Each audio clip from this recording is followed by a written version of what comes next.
Celle-là? Ouais. Et le côté long des steps. Je sais pas si je vais trouver.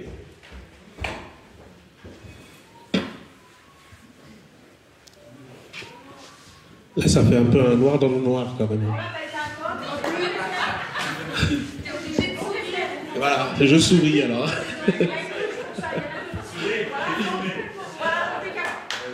Allez, on est bon.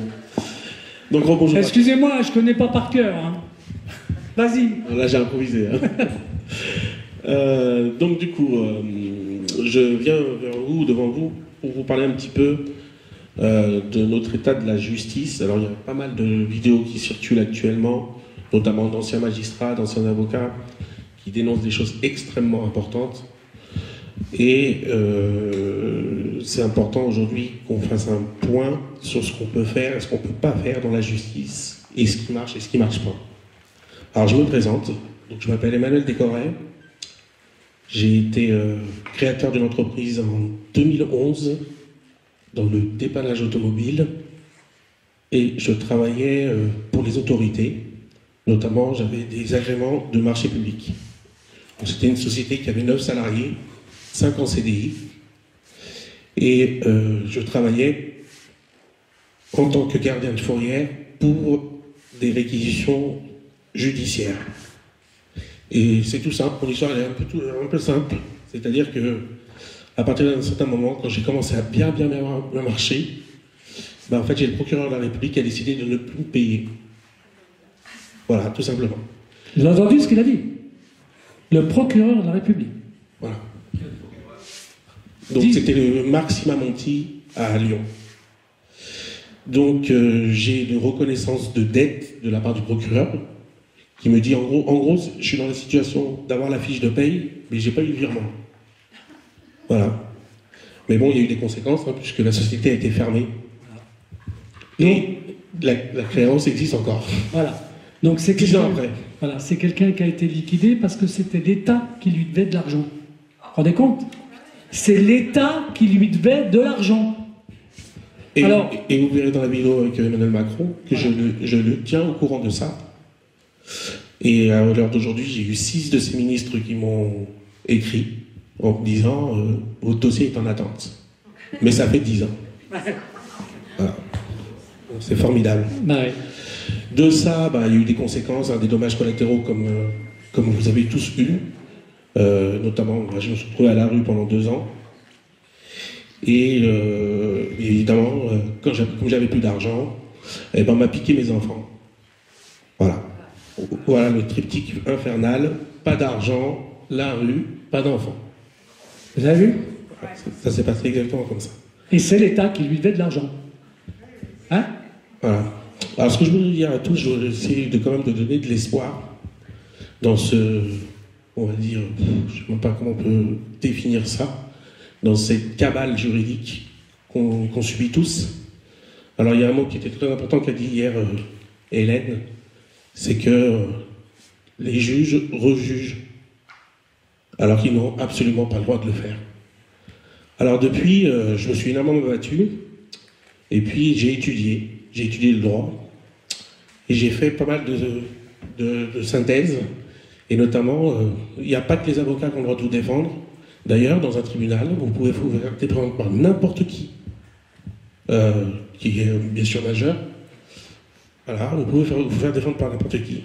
Mais il y a une situation un peu particulière, c'est la situation des syndicats, car les syndicats, ils ont le droit d'ester en justice. C'est-à-dire, c'est exactement l'équivalence d'un avocat. Tu peux donner un exemple, par exemple, sur ce qu'on a fait? Bah oui, voilà. Donc avec Christophe, on se connaît de ce côté-là, puisqu'on est dans le même syndicat, on a tous les deux des mandats représentatifs, et on a représenté pas mal de monde. Alors, il faut préciser une chose.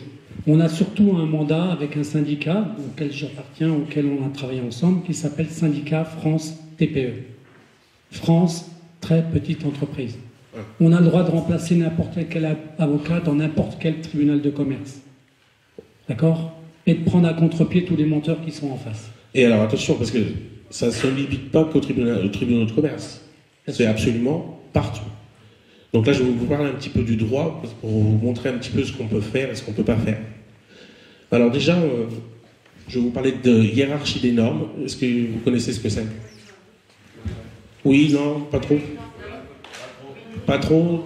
Voilà. Ah, c'est le corollaire de tout ce que je vais dire aujourd'hui. Ouais. Alors, la hiérarchie des normes, ça commence, c'est simple. Dans le droit, il y a la loi. Donc la loi, elle est votée, comme aujourd'hui. Elle n'est pas votée, mais elle est adoptée. Enfin, bon, bref, il y a la loi.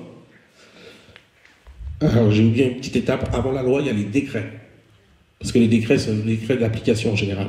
Donc c'est encore plus important que la loi, finalement, parce que le gouvernement, en général, il gouverne par décret. Il n'a même plus envie de s'emmerder à faire des lois qui, justement, avec le pataquès que ça fait à l'Assemblée, ne veut pas faire ça. Donc décret, loi. Après la loi, il y a la Constitution. Et après la Constitution, il y a les conventions internationales. Voilà. Ça, c'est des choses qu'il faut bien avoir en tête, parce que la France, en gros, viole les conventions internationales du matin au soir. Donc on peut les bloquer qu'avec ça. On peut les bloquer, et cet été, on a fait un travail extraordinaire avec un autre syndicat, et on a... Donne son nom. Oui, donc c'est le syndicat CEMU. Il est représenté par Jean-Claude Ponson, qui est son président, et qui est à... Zone, c'est comment ça s'appelle? Je ne me souviens plus. Enfin, bon, bref, voilà. Donc cet été, on a pris beaucoup de victimes dans pas mal de domaines, parce que en fait, on a la bombe atomique en ce qui concerne la justice. On a un papier qui s'appelle, donc là tu peux le montrer Chloé, ça s'appelle une déclaration d'exception de nullité. C'est très important ce qu'il dit. C'est l'essentiel. Donc là vous avez un exemple. C'est très important, c'est un papier. Alors, on parlait de mots hier. Et ce qui est très important, c'est que ce n'est pas une procédure juridique. C'est une déclaration. Comme la déclaration des droits de l'homme. Enfin, voilà. Donc ça, c'est marqué dans le marbre. Cette déclaration, elle a pour effet que, vous voyez, tout en haut, il y a donc la déclaration d'exception de nullité. En dessous, vous avez le jugement qui est cité. Donc avec toutes les références. Et ensuite, il y a le pour, il y a le contre. Et voilà. Après, on va rentrer dans les violations. C'est-à-dire que quand vous avez un jugement, je vais prendre un exemple précis. Quand vous avez un jugement, par exemple, qui n'est pas signé, ce qui est dans 90% des cas, voilà. Quand il n'est pas signé, notamment par le greffier, le jugement n'est pas exécutoire. Vous entendez ce qu'il dit? Il y a plein de gens qui ne savent pas ça. Mais bien sûr que c'est dingue, mais c'est pour ça que c'est important que ça soit filmé et que ça soit balancé, pour que plein de gens le sachent. Voilà. Donc... Et ça a été découvert par des petits professionnels du droit, qui ne sont même pas des avocats, même pas, ils deviennent juristes par la curiosité. Non mais les avocats, ils sont pareils si on fait savoir ça. Attends, tu vas voir. Aucun avocat ne vous dira ça. Exactement. Aucun. Évidemment. Donc retenez bien la procédure, comment elle s'appelle. Voilà. Alors, je reviens un petit peu sur la généralité de la cause entendue, de ce que j'appelle ça. C'est-à-dire qu'on peut avoir des plaintes, on peut avoir des ordonnances, on peut avoir des jugements, on peut avoir des arrêts, on peut à la limite avoir des pourvois. À chaque chose, ou même des saisies. À chaque fois que vous voulez contester une décision et que vous trouvez que vos droits fondamentaux ont été violés, vous pouvez la faire annuler d'office. Parce que tout magistrat qui viole la loi, les droits fondamentaux, dans les conventions internationales, sa décision est annulée d'office. Voilà. Voilà. C'est beau. Répète-le encore une fois, pour que les gens l'entendent une deuxième fois. Alors. Mais tu auras ça. Non seulement ça va être par écrit, ça va être en vidéo, ça va être publié, et il y aura tous les exemplaires à disposition. Mais on peut tout faire tomber. Ben bien sûr. Évidemment.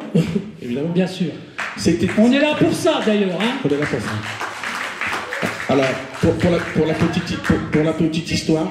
Oui, attends. Excuse-moi Emmanuel. Oui. J'ai aussi juriste, tout ça.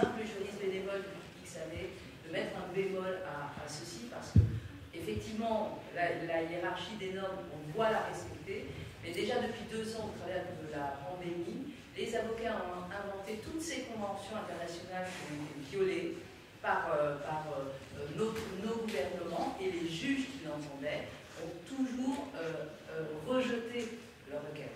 Donc ce n'est pas systématique. Non. Attends. Je répète, c'est pas une requête. C'est pas une requête du tout. C'est une déclaration. Ce mot-là est fondamental. C'est pas une requête, c'est pas une procédure, c'est pas une plainte, c'est une déclaration. Et d'ailleurs, tu la présentes à qui? Alors justement. Tiens, Chloé, est-ce que tu peux me mettre la suite, les lettres d'accompagnement? Parce que je vous montre des exemples, et puis je vous dirai ce qu'on a fait et les résultats qu'on a eus, parce que quand même, il faut quand même que je vous présente un peu la perspective de tout ce qu'on a fait quand même. Donc là, par exemple, cette lettre d'accompagnement, donc il y a quand vous faites la déclaration d'exceptionnalité, vous devez l'envoyer à plusieurs destinataires. Et notamment, le seul responsable dans toute l'Union européenne qui peut contester une déclaration d'exception d'unité, c'est le président de la Cour de justice européenne. Et s'il ne le fait pas dans les 2 mois, votre déclaration est enregistrée obligatoirement. Donc, ils vous enverront jamais un récépissé, parce qu'ils ne veulent pas le faire, parce qu'ils ne veulent pas vous laisser de traces. Mais de fait, on fait tomber les jugements comme ça, et on n'arrête pas de les faire tomber d'ailleurs. Et d'ailleurs, on est très embêtés parce qu'on est menacé maintenant. En fait, on essaie de nous infiltrer pour qu'on arrête de faire tout ce qu'on est en train de faire, en fait. Parce que ça ne va pas que là, parce qu'il y a la déclaration d'exception d'unité, mais suite à la déclaration d'exception d'unité, on dépose des plaintes, et après, on cite à comparaître les gens. Les juges qui ont pris ces décisions. Voilà. Donc la perspective. Alors attends, est-ce que tu peux remonter un petit peu? Donc il y a la liste des destinataires, et là, on reprend un petit peu ce qu'on dit. Donc par exemple, là, c'est le Conseil de la magistrature, la secrétaire générale. Donc il y a 8 destinataires de la déclaration des exceptions d'unité. Voilà. Et il y a la Cour pénale internationale, bien sûr. Parce que c'est une violation des lois, c'est-à-dire que le juge qui a pris cette décision, c'est un criminel. Hein. Moi, j'ai pas peur des mots. Donc clairement, puisque, en général, là, dans tous ceux qu'on est dans la salle, qui a été victime d'un faux en écriture? Ou un faux intellectuel? Ah, il n'y a que ça comme bras qui se lève. Voilà. Donc, je rappelle, c'est un petit rappel quand même, qu'un faux en écriture authentique, public, intellectuel, écrit, aggravé, c'est criminel. Donc, en fait, vous êtes tous aujourd'hui, moi le premier, victimes d'une tentative d'assassinat en bande organisée. Voilà. Donc quand on leur envoie ça, ils sont pas contents. Alors, il y a des réponses qui sont drôles, puisque souvent ils nous disent, prenez un avocat. Elle est belle la bague. Voilà. En gros, ils nous répondent à peu près. C'est de l'humour noir, hein, excusez-moi. Si. Excuse-moi, mais Emmanuel, c'est ça. Mais c'est vrai, bon. C'est totalement ça. Alors, je vais revenir un petit peu sur les faux, parce que les faux sont extraordinaires. Je vous donne juste un exemple, après je ne veux pas essayer d'être trop long. Là, Chloé, est-ce que tu peux me montrer l'assignation? Alors, moi, j'ai fait un truc fabuleux à Lyon. J'avais l'aide juridictionnelle, et c'était une avocate qui travaillait avec mon père qui était mon associé dans mon entreprise. Et cette avocate, elle a eu un petit peu peine à voir ce qu'on avait comme problème, donc elle a rédigé une assignation. Donc c'est elle s'appelle Maître Agnès Prudhomme, vous voyez, avocate, doc machin, blablabli. Elle a fait une assignation, donc pour mon entreprise, qui fait 32 pages. Voilà, c'était juste pour vous montrer le document. Il fait 32 pages. On a mis 1 an, et on a travaillé à peu près 10 heures par jour, même le dimanche. Voilà. On a répertorié toutes les fautes de la justice, tous les dysfonctionnements et toutes les preuves dans ce document. Il y a 600 pages de pièces. Donc, l'assignation fait 32 pages, 600 pages de pièces. Voilà. Emmanuel, est-ce que c'est un modèle que tu prépares pour tout le monde? Ça peut être... ça peut être... Non, mais pour l'idée, en fait. Si, parce qu'il y a quand même énormément de jurisprudence qui sont importantes pour tout le monde. Hein. Oui, si, c'est presque... Oui, c'est important. Alors, c'est pas ça que je voulais... De ça, je voulais vous parler. C'est... Maintenant, tu peux montrer l'ordonnance. Donc, elle dépose... Attendez, je donne le contexte. Elle dépose donc 32 pages à la présidente du tribunal judiciaire de Lyon, 600 pages de conclusion. Elle dépose ça le 9 mai 2017 à 14h. Et à 14h30, elle m'envoie un mail. Alors, tu peux montrer l'ordonnance? Vous allez tomber par terre. Parce que là, on rentre dans l'extraordinaire. Voilà. Voici ce que m'a répondu le tribunal. Voici l'ordonnance. Écrite à la main. Il n'y a pas mon nom dessus. Voilà, blablabla. Voilà. Ils ont été piqués, parce qu'on Voilà. Et ça, j'ai fait une déclaration d'exception de nullité sur ce document. Et là, j'ai le premier président de la Cour de cassation française qui m'écrit « On ouvre une enquête ». Bon. En attendant, ça fait quand même maintenant bientôt 2 ans. Donc j'attends toujours l'enquête. Ce qui est important là-dedans, c'est que quand vous avez un jugement qui tombe, bah, votre vie, elle change. Pas simplement parce que, après, bah, normalement, vous devriez pouvoir demander des préjudices, mais simplement psychologiquement, bah, vous les avez mis à terre. Et je pense que c'est déjà ça qu'il faut commencer à faire. Alors si on le fait en masse, alors je vais juste terminer par ça. Cet été, on en a déposé 122. Voilà, donc il y a 122 victimes qui ont eu ces déclarations d'exception de nullité. Et là, on est rentré dans des gros délires de mandataires de justice qui ont convoqué les gens. Ils commencent à bouillir parce qu'il y en a beaucoup trop. Là, Dupond-Moretti a dit l'autre jour sur RMC qu'ils avaient un tellement grand nombre de dénonciations qu'ils n'allaient pas pouvoir faire face. Voilà, on en est là. Mais ça, on est sûr que c'est par rapport à nos documents qu'on en est là. Donc on continue. Je vous invite, si vous êtes, vous avez envie de faire tomber vos jugements déjà, parce que ça, moi je le fais en 5 minutes, venir nous voir, et puis voilà, je suis disponible. Hein. Voilà. Attends, les Voilà. 200 que tu as déposés cet été, il y a eu quoi? Alors, dans les 200, on n'a pas eu une seule contestation. Voilà, donc c'est important. Est-ce que vous pouvez demander une carte professionnelle, une carte d'identité à un juge, s'il vous plaît? Ah oui, ça m'a fait beaucoup rire. Ah oui, alors, oui, parce que alors, là, j'essaie de faire très très vite. Je vais revenir un petit peu sur la déclaration d'exception de nullité pour vous montrer un truc. Je vous parlais des signatures, notamment du greffier. Mais il y a plein de choses.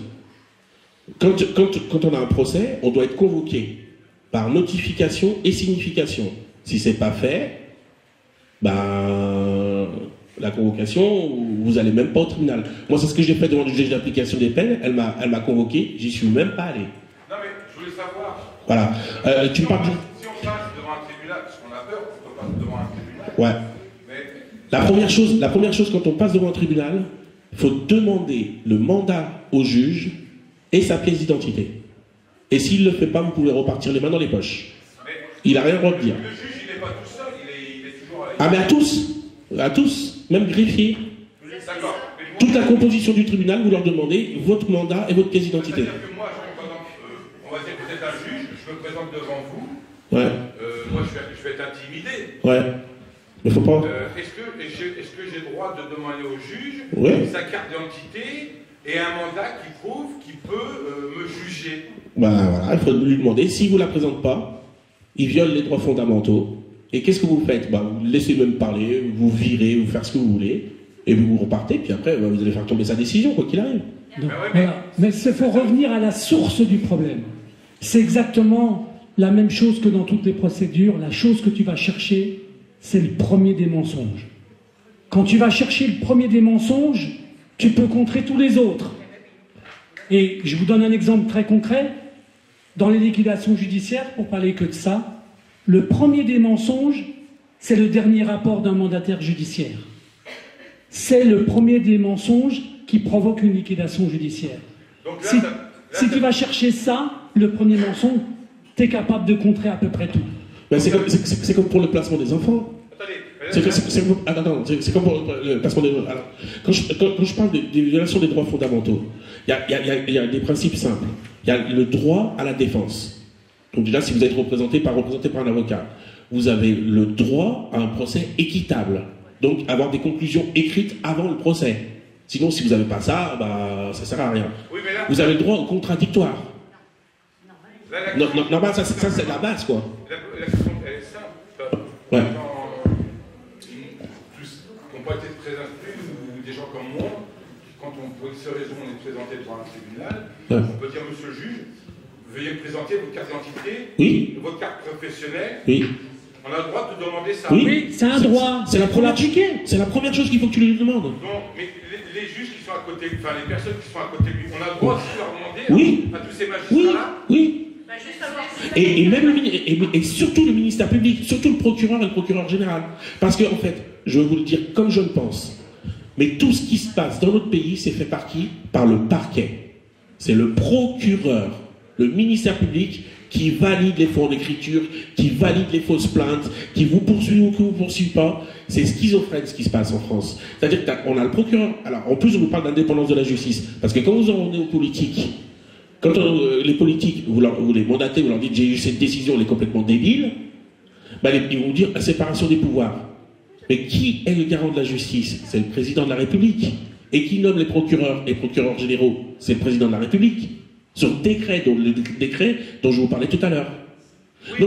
Donc aujourd'hui, quand vous avez un procureur qui a été nommé par décret par le président de la République, eh ben, vous pouvez dire que dans ton procès, ce procureur ne m'a pas donné son mandat, ne m'a pas demandé sa représentation, donc je fais annuler le jugement.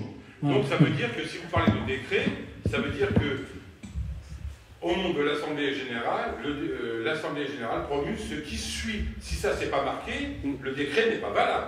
C'est ça, c'est ce que je viens de dire. C'est ce que je viens de te dire. Merci. C'est ça. Bon, merci beaucoup. Merci. T'as fini, Emmanuel? Oui, j'ai fini. Je peux remettre la lumière? Oui. Bon, je vais remettre la lumière. J'ai fait vraiment vite, mais vraiment... Merci, Emmanuel. Merci.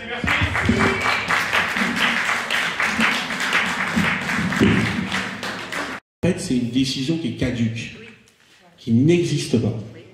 Le problème, c'est qu'ils violent la loi. Donc ça veut dire qu'ils vont quand même garder ton gamin. Hein. Mais toi, tu sais qu'ils n'ont pas à te le garder. Donc toi, si tu vas faire une autre action en justice, tu vas leur dire, j'ai déposé une déclaration d'exceptionnalité. Et là, ils sont dans la merde. Ah, c'est tout. Eh ben ouais, parce que là, ils vont dire quoi? Ils vont dire, ah, bah, elle est au courant. Elle est au courant que on viole mes droits fondamentaux. En fait, moi, j'ai eu un énorme problème avec une juge d'application des peines quand je lui ai dit, mais madame la juge, vous violez mes droits fondamentaux. Alors là, c'est sérieusement énervé. Hein. Oui, je viole la loi, et alors?